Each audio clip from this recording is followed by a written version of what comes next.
충만만 주관자 되어 주시옵소서. 감사드리며 예수님의 이름으로 간절히 기도합니다.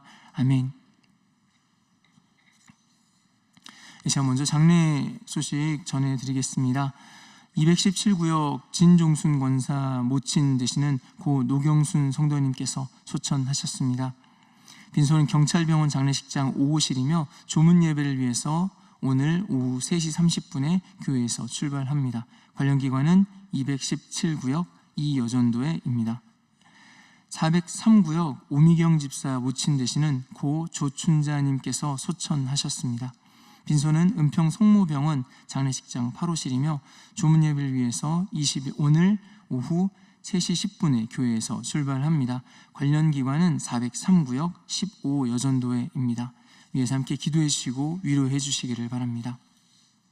오늘 우리에게 주신 하나님의 말씀은 잠언 2장 9절에서 22절 말씀입니다.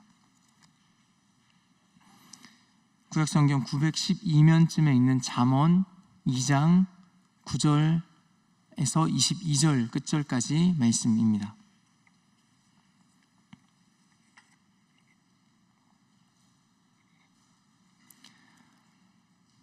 이 장 9절에서 22절 말씀을 한 절씩 교독해서 말씀 보도록 하겠습니다. 그런즉 네가 공의와 정의와 정직 곧 모든 선한 길을 깨달을 것이라. 곧 지혜가 네 마음에 들어가며 지식이 내 영혼을 즐겁게 할 것이요 근신이 너를 지키며 명철이 너를 보호하여 악한 자의 길과 패역을 말하는 자에게서 건져내리라. 이 무리는 정직한 길을 떠나 어두운 길로 행하며 행악하기를 기뻐하며 악인의 패역을 즐거워하나니 그 길은 구부러지고 그 행위는 패역하니라. 지혜가 또 너를 음녀에게서 말로 후리는 이방 계집에게서 구원하리니 그는 젊은 시절의 짝을 버리며 그의 하나님의 언약을 잊어버린 자라. 그의 집은 사망으로 그의 길은 수월로 기울어졌나니 누구든지 그에게로 가는 자는 돌아오지 못하며 또 생명길을 얻지 못하느니라. 지혜가 너를 선한 자의 길로 행하게 하며 또 의인의 길을 지키게 하리니 대저 정직한 자는 땅에 거하며 완전한 자는 땅에 남아 있으리라. 그러나 악인은 땅에서 끊어지겠고 간사한 자는 땅에서 뽑히리라. 아멘. 이 새벽에 하나님 말씀 앞에 가장 먼저 나아가는 우리 모든 예배하는 성도님들 한 분 한 분 상황과 환경과 그 가정 위에 하나님이 주시는 놀라운 인도하심이 어떻게 가야 할지를 알게 하시는 그런 하나님의 역사하심이 함께 하시기를 주의 이름으로 축원드립니다. 우리 월요일에 나누었던 잠언 2장 말씀 앞부분에 이어서 함께 말씀을 나누고자 합니다. 앞부분의 말씀이 우리에게 간곡히 하나님의 지혜를 찾아라, 하나님의 지혜를 구해라 라고 권면하는 말씀이었습니다. 하나님께서는 우리에게 지혜를 부어주시는, 우리에게 하나님의 지혜를 부으시려고 작정하신 하나님이시기 때문에 우리는 하나님께 구할 때, 간절히 하나님께 그 지혜를 찾을 때에 지혜를 얻을 수 있다라고 말씀했습니다. 그리고 그렇게 지혜를 얻은 사람의 모습이 어떠한가를 오늘 이제 9절에서 말씀하고 있습니다. 9절 이렇게 말씀합니다. 그런즉 네가 공의와 정의와 정직 곧 모든 선한 길을 깨달을 것이라. 그런즉 우리가 그렇게 지혜를 찾고 구해서 그런 지혜를 얻으면은 우리에게 모든 선한 길을 깨닫는 그런 은혜가 임한다는 것입니다. 모든 인생의 선한 길을 알게 해주신다라는 말씀입니다. 무엇이 선한 것일까요? 오늘 말씀해 보니까 우리에게 선한 길을 깨닫게 해주신다고 그랬습니다. 무엇이 좋은 것인가, 무엇이 선한 것인가를 우리가 어떻게 가늠할 수 있을까요? 쉽게 생각해 보자면 저희 사무실에는 추위를 굉장히 많이 타는 박호근 목사라는 사람이 살고 있습니다. 그런데 여름철이 되면 굉장히 난감한 상황이 벌어집니다. 에어컨이 떨어지는, 바람이 떨어진 자리 한쪽에는 박호근 목사가 앉아 있고 반대편에는 다른 모 목사님이 앉아 계십니다. 그런데 저는 에어컨을 틀면 조금만 있으면 금방 추워져서 에어컨을 언제 끄지라고 고민하게 됩니다. 그런데 반대편에 계시는 분은 여름이 오기 전에 이미 봄만 와도 반팔을 입고 다니시는 그런 분이 계십니다. 과연 에어컨 온도를 어떻게 맞추는 게 선하고 지혜로운 것일까요? 에어컨은 그렇다 쳐도 괜찮습니다. 그렇지만 사실은 우리의 삶에 찾아오는 가장 중요한 인생의 중대한 선택의 기로에 섰을 때, 우리의 진로를 결정하는 그 자리에 섰을 때 우리는 무엇을 어떻게 택해야 선한 것일까요? 좋은 것일까요? 그런데 오늘 말씀해 보니까 우리가 하나님 주시는 그 지혜를 얻으면은 우리 인생의 모든 선한 길을 깨닫게 된다라고 말씀하십니다. 우리 인생의 선한 길을 알게 하신다고 말씀하십니다. 오늘 본문의 말씀에 보니까 선하다라는 이 단어가 나옵니다. 그런데 이 말이 사실은 저와 여러분이 굉장히 익숙한 단어입니다. 창세기에 하나님께서 사람을 창조하셨습니다. 세상을 창조하시고 거기에 사람을 창조해서 두시고는 하나님 이렇게 말씀하십니다. 보시기에 심히 좋았더라. 하나님 말씀하시는 좋았더라라는 이 단어가 토부입니다. 그런데 오늘 말씀에 선하다라는 이 단어가 역시나 동일한 단어 토부입니다. 하나님께서 처음 사람을 창조하신 가장 복되고 아름다운 그 모습, 그 본래의 모습을 토부라고 말씀하십니다. 지혜는 하나님이 우리를 처음 지으신 가장 선하고 복되고 아름다운 그 모습을 찾아가게 하는 것이 지혜입니다. 간절히 바라기는 하나님이 원래 지으신 가장 귀하고 아름다운 그 모습으로 살아갈 수 있는 지혜가 저와 여러분들 가운데 임하시기를 주의 이름으로 축원드립니다. 그렇게 2장 9절 말씀부터 시작해서 우리가 함께 읽은 오늘 본문은 그 지혜가 함께하는 사람, 그 지혜의 근원이신 하나님과 동행하는 사람이 그러면 그 지혜를 얻어서 그 삶이 어떻게 될 것인가, 어떻게 그 삶이 변화될 것인가를 보여주는 말씀입니다. 9절에 10절 말씀 한 번만 더 이어서 보도록 하겠습니다. 그런즉 네가 공의와 정의와 정직 곧 모든 길 선한 길을 깨달을 것이라. 곧 지혜가 내 마음에 들어가며 지식이 내 영혼을 즐겁게 할 것이요. 하나님의 지혜가 우리 가운데 함께 하게 되면은 어떻게 된다고 말씀하고 있습니까? 네, 영혼이 즐겁게 된다라고 말씀하고 있습니다. 우리 안에 기쁨을 주신다고 말씀하고 있습니다. 하나님의 지혜가 함께하는 그 사람에게 주시는 첫 번째 은혜는 기쁨입니다. 우리도 물론 살면서 즐겁고 기쁜 일들을 경험하고 겪을 때가 있습니다. 그런데 굳이 오늘 말씀을 보니까 영혼이 즐겁다라고 말씀하고 있습니다. 기쁨은 기쁨인데요, 뭔가 다른 기쁨을 말씀하고 있습니다. 사람들이 보통 기쁨을 느끼는 여러 가지 중에서 대부분의 사람들이 공통적으로 느끼는 기쁨이 있다면 아마 먹는 즐거움, 먹는 기쁨이 아닐까 생각합니다. 맛있는 거 먹을 때 참 기분이 좋습니다. 기쁩니다. 어떤 아이에게, 사랑하는 자녀에게 따뜻한 밥상을 한 상 차려가지고 그 밥을 먹이는 부모님의 마음을 한번 생각해 봐 주시겠습니까? 이 부모님이 어떤 마음일까요? 이 아이가 여러 가지 반찬들을 골고루 잘 먹고 건강했으면 좋겠다. 그리고 정말로 이 아이는 그 여러 가지를 골고루 잘 먹고 건강해집니다. 그 밥을 먹은 아이가 점점 자라고, 그리고 그 아이가 점점 건강해집니다. 먹는 사람도 그렇고요, 먹이는 사람도 그렇고요, 기쁨이 있습니다. 이것이 사람을 살리는 기쁨입니다. 그런데 기쁨은 기쁨인데, 기쁨은 있지만은 그 끝이 전혀 다른 기쁨이 있습니다. 마약 같은 것을 생각해 보면 그렇습니다. 마약을 먹을 때 사람을 기분 좋게, 무척 기쁘게 한다고 합니다. 그런데요, 그 끝이 다릅니다. 그 기쁨 뒤에 서서히 그 인생을 망가뜨리고 죽입니다. 그 기쁨은 사람을 죽이는 기쁨입니다. 오늘 성경이 말씀하는 기쁨은 하나님이 우리의 영혼을 살리시는 그런 기쁨을 말씀하고 계십니다.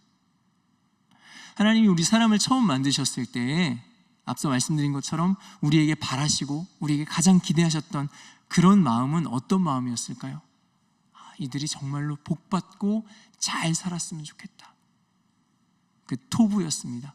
하나님 보셨을 때 정말 좋다, 정말 복되다, 그런 모습으로 복되게 살아가기를 기대하고 바라는 그 마음, 그런 소망, 그 토부가 하나님의 마음이었습니다.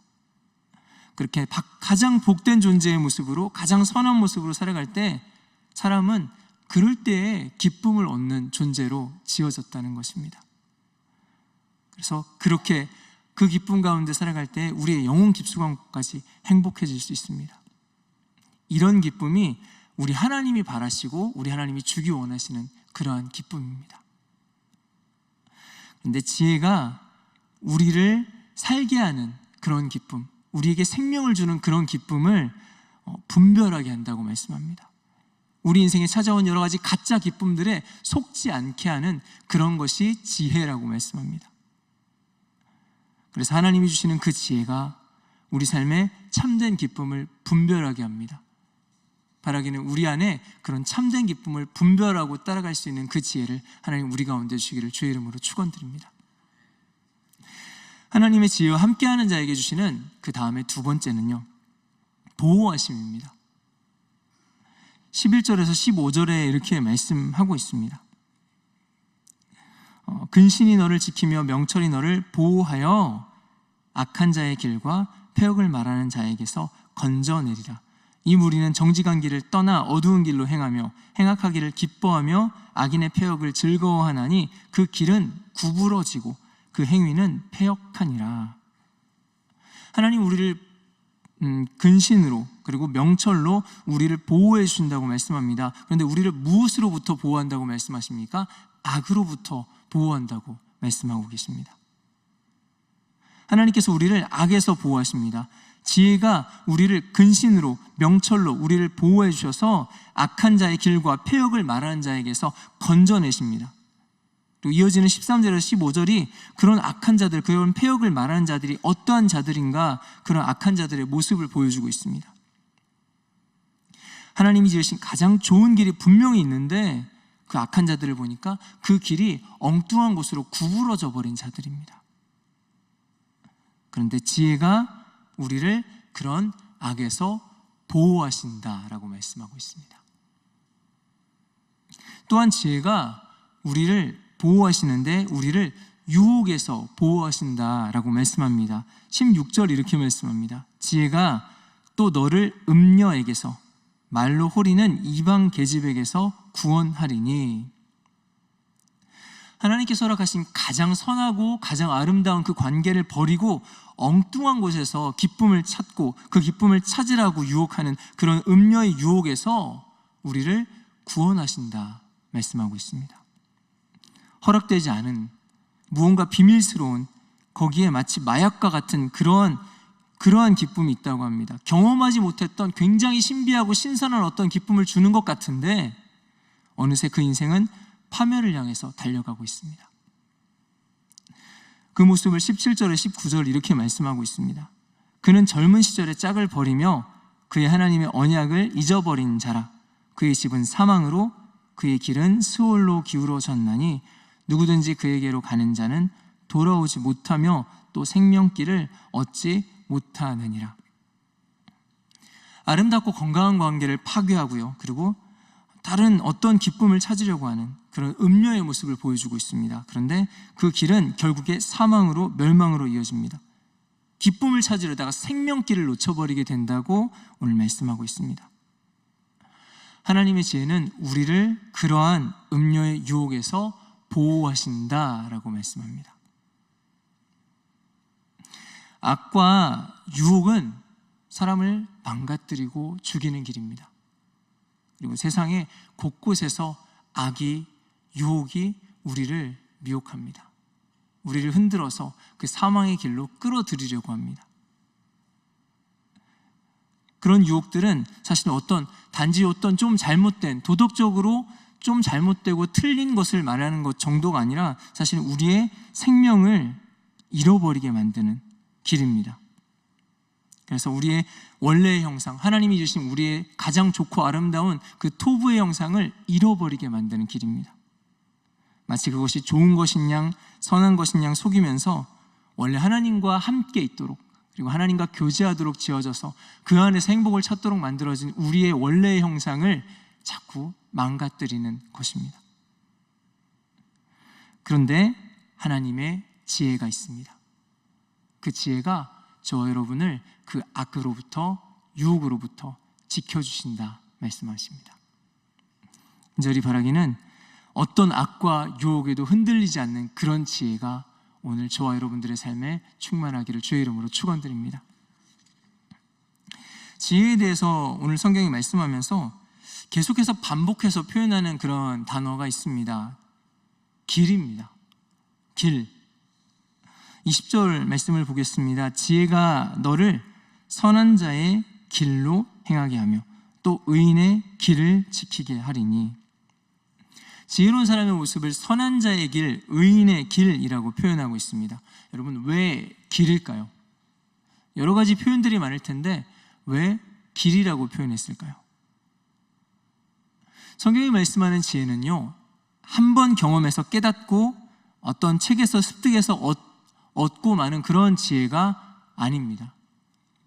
성경이 말씀하시는 지혜는 지혜의 근원 되시는 하나님과 함께 살아가는 삶을 이야기합니다. 그 동행을 이야기합니다. 한번 깨달아서 얻고 마는 그런 지혜가 아니라 하나님과 함께 꾸준히 살아가는 그 걸음걸음, 그 길을 성경은 지혜라고 말씀하고 있습니다. 그래서 오늘 말씀이 지혜를 표현할 때 길이라고 표현합니다. 그리고 그 지혜를 떠났을 때 그 길이 구부러졌다고 표현합니다. 지혜의 근원이신 하나님과 함께 간다라는 표현이 그런 의미에서는 이 하나님의 지혜를 잘 표현하는 단어입니다. 주님과 함께 간다. 그래서 하나님 말씀하시는 선한 길은 창세기에서 사람을 처음 하나님이 지으셨고 만드셨을 때 말씀하신 보시기에 좋았더라 토부의 모습입니다. 처음 하나님이 사람을 만드셨을 때 하나님과 함께 있도록, 하나님과 함께 거하도록 그렇게 지으셨습니다. 그래서 그 하나님과 함께 있을 때 가장 행복하고 선하고 복되고 아름다운 모습이었습니다. 그런데 하나님의 지혜가 우리에게 임할 때에 우리가 그 처음 지어진 토부의 모습을 회복하게 하신다는 것입니다. 그렇게 하나님과 함께하는 그 사람의 모습을 하나님이 우리에게 부어주시고자 하십니다. 그래서 지혜는 하나님과 함께하는 동행의 모습입니다. 하나님과 함께 가는 그 길이 곧 지혜인 줄 믿습니다. 21절, 22절 말씀은 우리에게 이 지혜가 너무나 필요하다는 것을 거침없이 더 강조하면서 그리고 오늘 말씀을 그렇게 마무리 짓고 있습니다. 21절, 22절 이렇게 말씀합니다. 대저 정직한 자는 땅에 거하며 완전한 자는 땅에 남아 있으리라. 그러나 악인은 땅에서 끊어지겠고 간사한 자는 땅에서 뽑히리라. 하나님의 지혜는 우리의 생명이 됩니다. 지혜가 있어서 조금 더 나은 삶을 살 수 있다, 지혜가 있어서 조금 우리의 삶이 더 괜찮아질 수 있다, 그러한 수준이 아니고요. 이 지혜는 죽고 사는 문제입니다. 지혜가 없는 인생은, 악인들은 이 땅에서 끊어지고 뽑힌다고 말씀하고 있습니다. 하나님의 지혜가 인생을 단순히 살아가는 조금 더 나은 방법이나 그러한 요령이 아니라는 것입니다. 이 땅에서 결국에는 끊어지고 뽑히고 말 그런 인생들에게 하나님의 지혜가 임하셔서 이 땅에서 살아갈 수 있도록, 살아남을 수 있도록 해주시는 것이, 그렇게 우리의 생명이 되는 것이 지혜라고 말씀하고 있습니다. 많은 사람들이 이 땅에서 살아가는 것을 고민합니다. 어떻게 살아야 되지? 어떻게 더 잘 살아야 되지? 그런데 성경이 말씀하는 하나님의 지혜가 거기에 답을 주고 있습니다. 하나님과 함께 가는 그 길, 그 지혜가 우리 가운데 있을 때에 우리의 삶이 살 수 있다고, 이 땅에서 우리가 생명을 얻는 그런 인생으로 살아갈 수 있다고 성경은 말씀하고 있습니다. 그래서 약한 사람도, 좀 미련한 사람도 괜찮습니다. 하나님이 함께 하시는 것이 이 지혜이기 때문입니다. 하나님 우리 가운데 함께 하셔서 하나님의 지혜로 우리 가운데 임하실 때에 그 어떤 사람도 능히 이 땅에서 생명의 삶을 살아가게 있게 될 줄 믿습니다. 우리에게는 그래서 이 지혜가 꼭 필요합니다. 있으면 좋은 지혜가 아니라 이 지혜가 있어야만 우리는 살 수 있습니다. 간절히 바라기는 오늘 이 하루도 지혜로운 인생 되기를 간절히 사모하고, 그리고 하나님과 함께 걸어가는 그 동행의 길을 걸어가시는 그런 지혜자들 되시기를 주님의 이름으로 축원드립니다. 이제 함께 기도하겠습니다. 함께 기도하실 때 주신 말씀 생각하면서 하나님, 주님이 주시는 그 지혜를 내 삶에도 충만하게 부어 주옵소서. 하나님과 함께 가는 그 걸음걸음, 그런 지혜의 길을 통하여서 하나님, 내 삶에 하나님 주시는 기쁨이 가득하게 하시고 악과 유혹으로부터 주님 나를 보호하여 주시옵소서. 가장 선하신 하나님과 동행하는 그 지혜가 우리의 삶을 온전히 주장하여 주시옵소서. 함께 기도하시고 또한 각자 우리 간절한 기도 제목들을 가지고 함께 기도하며 돌아가도록 하겠습니다. 함께 기도하시겠습니다.